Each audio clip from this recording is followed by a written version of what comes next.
Good morning, students. How are you? Today's topic is limitations of preference shares. आज का topic क्या है हमारा? प्रेफरेंस शेयर्स की लिमिटेशंस का है.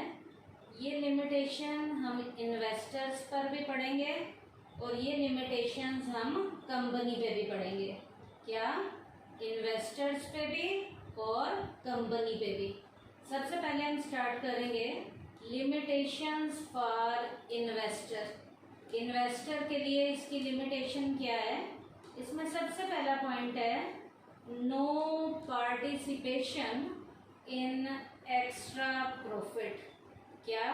No participation in extra profit except participating preference shares. Other preference shareholders are not entitled to any share out of extra profit. बेटा preference shares की टाइप में एक टाइप है participating preference shares. Participating preference share holders को ही profit में से dividend के अलावा एक्स्ट्रा प्रॉफिट का शेयर केवल पार्टिसिपेटिंग प्रेफरेंस शेयर होल्डर को ही दिया जाता है और किसी भी शेयर होल्डर को ये एक्स्ट्रा वाला जो प्रॉफिट का शेयर है वो एज अ डिविडेंड नहीं दिया जाता. एक्स्ट्रा प्रॉफिट का यहाँ मीनिंग क्या है? Extra profit mean the profit left over after making payment of dividend at a given rate to equity shareholders. यहाँ एक्स्ट्रा प्रॉफिट का मतलब है प्रॉफिट का शेयर इक्विटी शेयर होल्डर को भी गिवन रेट से देने के बाद जब बच जाता है तो उस प्रॉफिट में से शेयर केवल पार्टिसिपेटिंग प्रेफरेंस शेयर होल्डर्स को एक्स्ट्रा प्रॉफिट के रूप में दिया जाता है और किसी भी प्रेफरेंस शेयर होल्डर्स को ये प्रॉफिट का शेयर एक्स्ट्रा से एज अ जो आप कहते हो बोनस या एरियर जिसे कहा जाता है वो केवल एक ही प्रेफरेंस शेयर होल्डर को मिलता है. वो कौन सा है? Participating preference share holder. Second point है इसकी लिमिटेशन का no participation in surplus at the time of winding up. No participation in surplus at the time of winding up. When a company goes into liquidation all the assets are sold and its liabilities are discharged with the sale proceeds. Liquidation के time period में जब wind up का time period चलता है तो सारी जिम्मेवारियों को पूरा करने के लिए एसेट्स को क्या किया जाता है? बेचा जाता है ताकि जिम्मेवारियों को उस सेल से टाइमली क्या किया जा सके? पूरा किया जा सके. All including preference shareholders are paid the amount equivalent to their deposit amount. यहाँ सारे प्रेफरेंस शेयर होल्डर को उनके डिपॉजिट अमाउंट के इक्विवेलेंट दिया जाता है. Thereafter, whatever amount is left, the whole of this surplus is distributed among the equity shareholder. Preference share holder का तो केवल जितना डिपॉजिट है वही दिया जाता है. बाकी सारा का सारा जो बचा हुआ है वो किनको दिया जाता है? इक्विटी शेयर होल्डर्स को दिया जाता है. Preference share holders have not given any share out of the surplus. Preference shareholders are not given any surplus share of the profit. ये सरप्लस वाला शेयर जो बचा हुआ है सारा का सारा इक्विटी शेयर होल्डर को दिया जाता है प्रेफरेंस शेयर होल्डर्स को नहीं दिया जाता। तो ये पॉइंट क्या था? No participation in surplus at the time of winding up. Next है no participation in managerial activities. Preference share holders managerial activities में भी पार्टिसिपेट नहीं करते। Preference share holders have no right to vote under normal circumstances. Preference share holders को normal circumstances में vote डालने का कोई भी राइट नहीं है। आपको याद होगा मैंने पीछे बताया था कुछ एडवर्स कंडीशन में ही, रेजोल्यूशन के टाइम पीरियड में ही ये वोट डालते हैं, बाकी कंडीशन में इन्हें वोट डालने का राइट नहीं है। Thus they cannot participate in managerial activities। ये मैनेजरियल एक्टिविटीज में किसी भी तरीके का कोई भी पार्टिसिपेशन नहीं करते। कौन? Preference share holder. नेक्स्ट है no legal right to get dividend. Dividend को लेने का इन्हें किसी भी तरीके का कोई भी लीगल राइट नहीं है। If in a particular year no dividend is paid to the preference shareholders, they cannot take any legal action against the company। यदि किसी साल कंपनी को प्रॉफिट नहीं हुआ, किसी साल कंपनी को प्रॉफिट नहीं हुआ, तो ये कंपनी से प्रॉफिट लेने के लिए कोर्ट में किसी भी तरीके का कोई भी केस फाइल नहीं कर सकते, क्योंकि इन्हें मतलब प्रेफरेंस शेयर होल्डर को डिविडेंड तभी दिया जाता है जब कंपनी को क्या होता है? प्रॉफिट होता है। और जब कंपनी को प्रॉफिट नहीं है तो इन्हें किसी भी तरीके का डिविडेंड लेने का कोई भी लीगल राइट इनके पास नहीं है।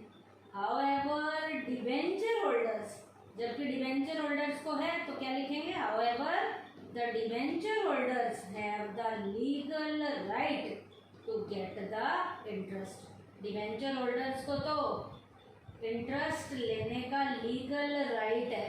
क्यों? क्योंकि डिबेंचर होल्डर्स को इंटरेस्ट जो है कंपनी दोनों कंडीशन में देती है, चाहे कंपनी को प्रॉफिट हो रहे हो, चाहे कंपनी को लॉस हो रहे हो।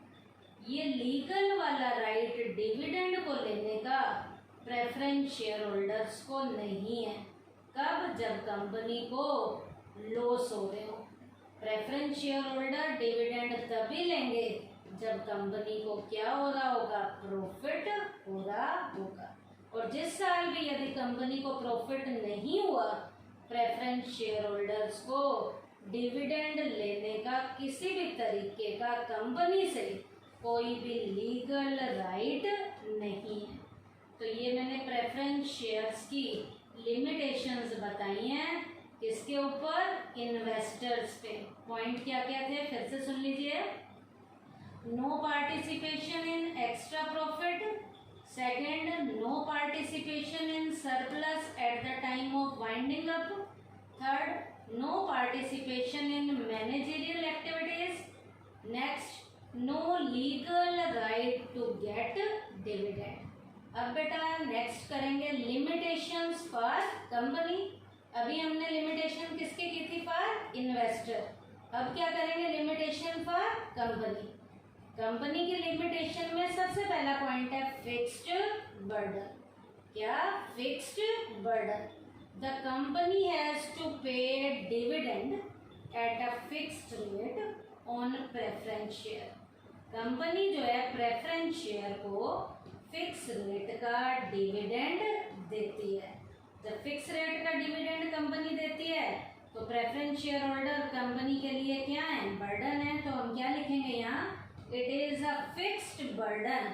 It is a fixed burden on the company. ये कंपनी के लिए फिक्स्ड बर्डन होते हैं। Second point, no tax advantage. No tax advantage. Debenture holder से कंपनी वाले किसी भी तरीके का कोई भी टैक्स का बेनिफिट नहीं ले सकते। Dividend paid on preference share is treated as a part of divisible profit and not an expense. Dividend जो प्रेफरेंस शेयर पर दिया जाता है, इसे जो है बेटा प्रॉफिट के एक डिवीजन के रूप में लिया जाता है। इसे प्रॉफिट के एक डिवीजन के रूप में लिया जाता है, जो प्रेफरेंस शेयर होल्डर्स को डिविडेंड दिया जाता है। इसे कभी भी एक्सपेंस के अंदर, खर्चे के अंदर शामिल नहीं किया जाता। The company therefore has to pay income tax on this dividend. इस डिविडेंड पे उल्टा कंपनी को क्या करना पड़ता है? इनकम टैक्स भरना पड़ता है। जबकि डिबेंचर्स पर दिया गया जो इंटरेस्ट है, उससे कंपनी उसे खर्चे के रूप में शो करती है और उसके ऊपर कंपनी टैक्स में से रिबेट लेती है। लेकिन प्रेफरेंस शेयर होल्डर्स को जो डिविडेंड दिया जाता है, वो प्रॉफिट का एक डिवीजन है, एक हिस्सा है। इसे एक्सपेंस में काउंट नहीं किया जाता। उल्टा इस डिविडेंड पे, इस प्रॉफिट पे कंपनी को क्या भरना पड़ता है? इनकम टैक्स भरना पड़ता है। तो ये भी लिमिटेशन में आएगा क्या? No tax advantage. Next point है dissatisfaction of equity share holder. क्या? Dissatisfaction of equity share holders. Preference shareholders are entitled to dividend at a fixed rate before any dividend is paid to the equity shareholder. Preference shareholders को fix rate का dividend दिया जाता है, वो भी equity share holder से पहले दिया जाता है। प्रेफरेंस शेयर होल्डर को फिक्स रेट का डिविडेंड इक्विटी शेयर होल्डर से पहले दिया जाता है। अब यहाँ पर डिप्रेशन के टाइम पीरियड में, ड्यूरिंग डिप्रेशन और when the company earns very little profit, जब मंदी का टाइम पीरियड चल रहा होता है या कंपनी प्रॉफिट कम ले रही होती है, मंदी में हमेशा कंपनी को प्रॉफिट कम होते हैं, the preference share holders mostly, preference share holder mostly receive dividend but not the equity share holder. जब कंपनी ऐसे टाइम पीरियड में कम प्रॉफिट ले रही होती है, डिप्रेशन के टाइम पीरियड में, तब प्रेफरेंस शेयर होल्डर्स को तो डिविडेंड मिल रहा होता है, लेकिन ऐसी कंडीशन में इक्विटी शेयर होल्डर्स को डिविडेंड नहीं मिल रहा होता, डिविडेंड नहीं मिल रहा होता, as nothing is left for them. क्यों? क्योंकि कंपनी के पास कुछ भी बचा नहीं है। बचता तो इक्विटी शेयर होल्डर के घर में जाता, लेकिन यहाँ कुछ भी नहीं बचा, तो बेचारे इक्विटी शेयर होल्डर को यहाँ कुछ भी नहीं मिलता। तो यहाँ कुछ भी नहीं मिलेगा तो बेचारे नाराज हो जाएंगे equity share holder. In this situation the company has to face dissatisfaction of the equity share holder. यहाँ पर कंपनी को इक्विटी शेयर होल्डर्स की नाराजगी को सहना पड़ता है। ऐसी कंडीशन में कंपनी को इक्विटी शेयर होल्डर की नाराजगी को सहना पड़ता है। क्यों? क्योंकि ऐसी कंडीशन में कंपनी को ज़्यादा प्रॉफिट नहीं हो रहे होते, क्योंकि डिप्रेशन का टाइम पीरियड चल रहा है, मंदी का टाइम पीरियड चल रहा है, और मंदी में जब प्रॉफिट कम हो रहे हैं तो केवल प्रेफरेंस शेयर होल्डर्स को ही डिविडेंड दिया जा सकता है। ऐसी कंडीशन में जब कुछ बचता ही नहीं है तो इक्विटी शेयर होल्डर को कुछ भी नहीं दिया जाता, और ऐसी कंडीशन में कंपनी से इक्विटी शेयर होल्डर क्या होना शुरू हो जाते हैं? नाराज होना शुरू हो जाते हैं। तो ये पॉइंट क्या था? Dissatisfaction of equity share holder. क्या? Preference shareholders are entitled to the dividend at a fixed rate before any dividend is paid to the equity share holder. बेटा जब कंपनी को प्रॉफिट होता है तभी डिविडेंड फिक्स्ड रेट का preference share holders को दिया जाता है, और वो भी किन से पहले दिया जाता है? इक्विटी शेयर होल्डर्स से पहले दिया जाता है। उसके बाद कह रहा है जब मंदी है, ड्यूरिंग डिप्रेशन और when the company earns very little profit, the preference shareholders mostly receive dividend but not the equity shareholder. क्यों? As nothing is left for them. ऐसे टाइम पीरियड में, मंदी के टाइम पीरियड में, जब कंपनी को profit कम हो रहा है, तो प्रॉफिट कम हो रहा है लेकिन हो तो रहा है, तो प्रेफरेंस शेयर होल्डर्स को तो ज़्यादातर सभी को डिविडेंड मिलता है, लेकिन यहाँ पर इक्विटी शेयर होल्डर्स को देने के लिए लास्ट में कंपनी के पास कुछ भी नहीं बचता, जिसके कारण कंपनी से इक्विटी शेयर होल्डर जो है नाराज होना शुरू हो जाते हैं।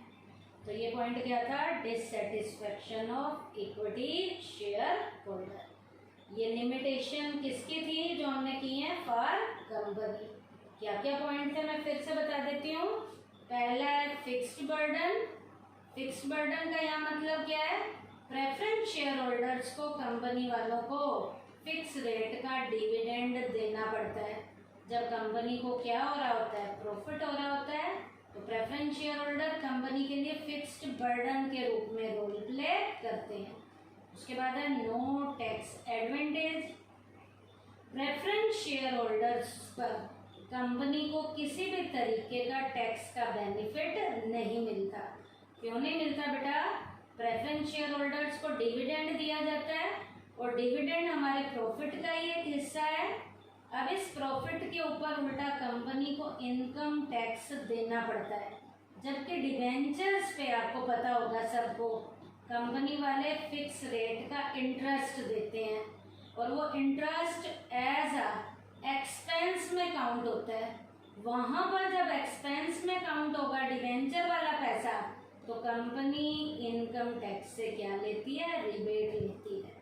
लेकिन प्रेफरेंस शेयर होल्डर्स को जो डिविडेंड दिया जाता है वो प्रॉफिट का एक हिस्सा होता है, इसे अर्निंग में काउंट किया जाता है, प्रॉफिट में डाला जाता है, और यहाँ पर उल्टा इसे प्रॉफिट में डालने से कंपनी को इनकम टैक्स भरना पड़ता है।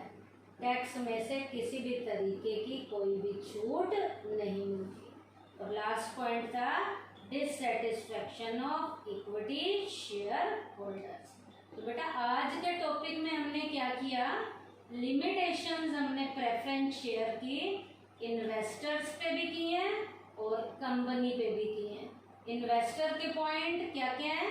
No participation in extra profit, no participation in surplus at the time of winding up, no participation in managerial activities, no legal right to get dividend. और लिमिटेशन फॉर कंपनी में क्या point थे? Fixed burden, no tax advantage, dissatisfaction of equity share holders. Thank you बेटा।